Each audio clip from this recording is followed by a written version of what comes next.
ating bansa. Ang lupang ito na kinatatayuan nating lahat ay pinaglaban ng ating mga ninuno. Hindi basta-basta nakuha ito. Kaya hindi tayo papayag na ang ibang bansa o dayuhan ay pupunta rito, may dadalang papel, binigay ni Trililing at sasabihin, kukunin kita, dadaling kita doon. Tayo may soberanya, may sariling batas. Hindi mo pwede kung sino lang magsabi na kukunin kita, kuhulihin ko kayo at kukulong kita nang walang jurisdiction ng ating local courts. Tapos na! Booking na kayo sa mga ginagawa niyong drama. Araw-araw may pinalalabas ng drama ang ating gobyerno para maligaw tayo kung ano ang totoong problema ng bayang ito.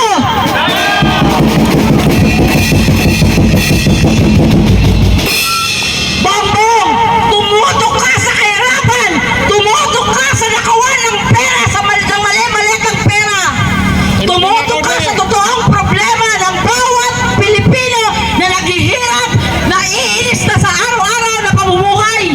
Yun ang ibigay mo sa amin. Huwag mo kami bigyan ng drama. Araw-araw may palabas kayo. Kayong nasa administrasyon, kasama DOJ, kasama na ang ating mga pulisan, ang ating mga kasundalohan. Siya ang number 1. Lagi kayong may drama para ma-divert ang isip ng tao, ang tingin ng tao, nakadasan talaga ang totoong problema ng bansa. Ang problema ng bansa, ito, ang kalam ng bituka ng bawat mahirap. Hindi kami nakikipagtalo sa inyo. Hindi naman kami mananalo eh. Diba? Nandito kami nagsasabi ng totoong nararamdaman ng bawat bituka ng magulang, ng ama, ng anak na nasa loob ng pamamahay. Ayaw namin nasa kalsada. Pero ilang araw na kami nandito, ilang linggo na kami tumatayo sa kalsada dahil hirap na kami sa loob ng tahanan.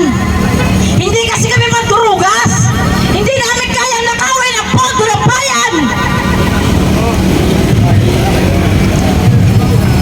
Sino magsasalita para sa bayan ito? Ang hate. Ang sarap ng buhay nila doon, malamig. Tayo rito, iba na ang kulay natin sa sobrang init. Wala na kami papahay na aircon, nagdoble na ang bayad ng Meralco. Anong pakiramdam ninyo? Okay ka ba nyo? Okay pa? Kaya ba ninyo?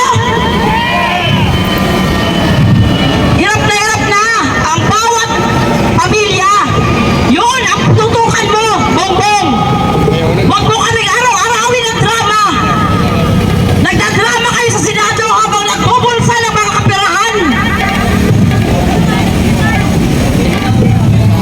MC lang ako dito pero nadadala talaga ako sa bawat nagsasalita. Nasa po si Mami Cecil Salvador. Si Ma'am Shine na po dito ng DRS sa magsasalita.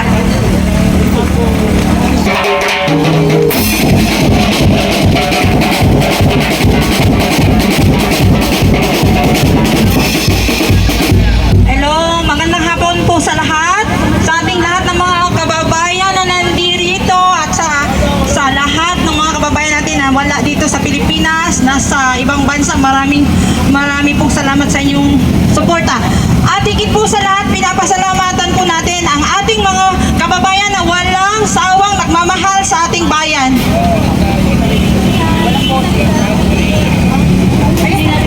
Ito lang. Ayaw ko alisin yung mask ko. Sige, okay lang. Mga kababayan, okay lang, ganito lang. Hello. Magandang hapon din po sa ating mga kapulisan na nandyan sa kapaligiran, nagkapaligid-ligid sila. Sir, marami pong salamat sa inyo. Alam ko, nandyan po kayo para protektahan po ang bawat isa sa amin ngayon na nandito. Ito lang po ang tanging magagawa ng taong bayan, bumoses. Boses po ng taong bayan. Alam po namin na alam nyo po kung ano ang pinaglalaban namin. Kayo po hindi po nakapagsalita. Tahimik lang po kayo, pero alam namin kung ano ang nasa isip nyo.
konstitusyon.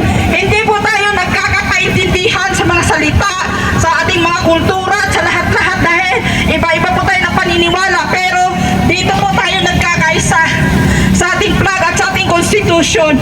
Sana suportahan niyo po. Bawal po sa aming grupo na hindi po pagpoprotekta sa konstitusyon at sa flag. Dito po, kung tignahan ang soberanya ng ating bansa. Kung may nagkakasala pong Pilipino, dapat dito po litisin sa Pilipinas at hindi po lilitisin sa kabilang banyagang bansa. Dahil tayo po ay mga Pilipino. Walang sinong mga Pilipino ang pwedeng dalhin sa ibang bansa. Kung nagkakasalang na Pilipino, ay dapat litisin siya sa sariling bansa natin dahil ang ating hustisya, justice system, ang ating Supreme Court, lahat ay gumagana po. Lalong-lalo na po sa Pilipinas, gumagana po ang lahat. Pag nagkakasala dito po dapat litisin. At hindi po papayag ang taong bayan na may isang pang Pilipinong dalhin sa ibang bansa na katulad sa ginawa nila kay Tatay Digong. Dahil wala po silang jurisdiction sa ating bansa at may sarili po tayong soberanya. Kaya bawat isang Pilipino po ngayon sa loob at labas ng Pilipinas, dapat magkakaisa po tayo. Protektahan natin ang soberanya ng ating bansa.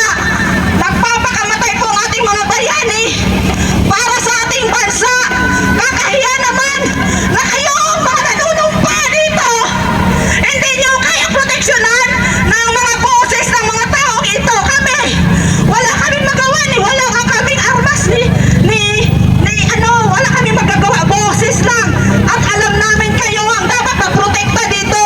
Protektahan natin ang ating saligang batas. Protect our constitution. Protect our flag. Dito kayo nanunumpa at hindi sa mga politikong mga adik.